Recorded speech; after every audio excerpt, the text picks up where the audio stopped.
Buluh pecah cuma seruas, potong di ujung ada yang repes. Kampung Sasah cukup luas, berjalan-jalan tak habis-habis.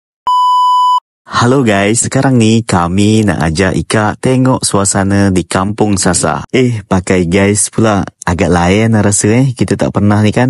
Yang sedapnya, apa khabar Ika-Ika semua? Semoga Ika sihat-sihat saja ya hari ni. Kali ni kami masih berada di Kampung Sasah. Memang Kampung Sasah ni cukup luas. Dah berapa bagian dah video ni kami buat. Tapi Ika belum bosan kan tengok video kami? Kalau belum, jomlah kita jalan-jalan lagi tengok suasana kampung orang ni. Oh ya, ada tak orang Sasah nonton video kami? Kalau ada, cobalah Ika komen. Dikarenakan video kami ni dah beberapa bagian, jadi tak perlulah kami jelaskan Kampung Sasah ni letaknya di desa mana. Karena di video-video sebelumnya dah pernah kami jelaskan ke Ika. Jadi pastilah Ika ingat. Tak mungkinlah kan Ika lupa. Suatu saat Ika perlu menjadikan Kampung Sasah ni sebagai salah satu tujuan Ika. Karena pantai-pantai di kampung ni kalau menurut kami cukup cantik ya. Apalagi kampungnya di pesisir pantai. Pokoknya cantik lah. Oh ya, kira-kira selepas ni kampung mana lagi yang nak Ika tengok? Tapi kalau Ika nak tengok Kampung Sasah, di depan sana tu masih ada lagi rumah orang. Jadi macam mana? Masih nak lanjut tengok kampung ni atau nak tengok kampung lain lagi?